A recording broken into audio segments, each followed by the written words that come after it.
contented least. The moment you begin comparing yourself with others, especially when you compare unfavorably, you are digging your own grave. So kumanap ka na ikakasaya mo. Be free from the past. Huwag yung masyadong maging sentimental. You want to preserve a few heritage architecture, do it, but you cannot preserve the entire country because you will not move on. You want to preserve some artistic expressions, music, dance, do it so that you have a reference to the past. You have a link with your past, but you've got to move on with new trends and new things because life goes on. Past is past. Done is done. Gone is gone.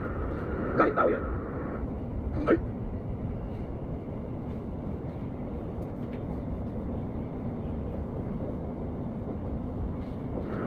Kaya, tuturuan mo ang sarili mong sumaya kahit na ang namatay na wala kay mahal mo sa buhay. Hindi disloyalty sa yumao na sumaya ka ngayon. Dahil buhay ka pa, may duty kang buhayin ang iyong sarili at huwag itali ang iyong sarili sa isang sumakabilang buhay na dahil wala ka pa doon at nandito ka pa. At yun ang ginawa ni David. Sabi niya, doon may magagawa pa ako. Ginawa ko magagawa ko, pinanalangin ko siya, nagayuno ako. Pero namatay na. So, hayaan na natin sumakabilang buhay siya. Darating ang panahon magkikita tayo muli pag tayo sumakabilang buhay din. Pero hindi mo na siya makakabalik dito. Kaya dapat umimpento ka na ng ibang saya at kung maaari, ibang relasyon. Na magbibigay sa'yo ng mga bagong kahulugan sa buhay, hindi yung wala ka nang inabangan kundi sumakabilang buhay ka na rin para makita na uli kayo. Huwag patali sa tapos na. Huwag patali sa wala na at huwag patali sa hindi na babalik. Tao man yun, pagkakataon o bagay. Kaya huwag din talaga masyadong sentimental, huwag masyadong backward looking. May mga tao, wala pa rin alam kantahin ngayon, kundi mga uso ng 1960s. Parang naman hindi dumaan yung 70s, 80s, 90s, 2000s, at ngayon ay lampas na 2030 na. Marami pang ibang bagong magagandang kanta. Hindi sasabihin mga pangit ang kanta ngayon, mabuti pa ng araw, akala mo lang yun. Kasi nakasara na yung isip ko sa mga bago. Yan may mga kanta ngayon, parang mga pausap-usap pabalik-balik ang tono. Eh ano naman? Ang mahalaga kasi yung nakasakay ka sa kasalukuyan, yung mga iba, may edad na, talagang ayaw mag-aral mag-text. Utos naman ang utos naman ang apo na mag-text siya. Wala, pag-aralan nyo to.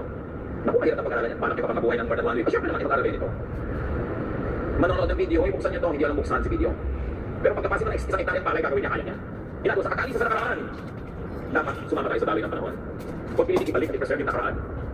Preserve a little bit so that you will have memories and references, but you cannot live in a time capsule and trap yourself in something that is already gone.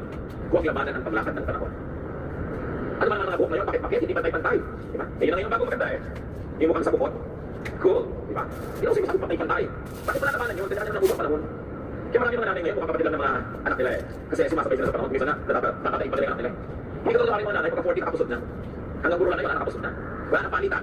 So, nung buhay ka matanda, dahil iwan ng panahon. Hindi naman masamang nagbuhay matanda. Pero ang point, napabawasan ka ng fan, ng joy, ng verb, ng mga vitality, pag puro sentimiento iniisip mo. So be free.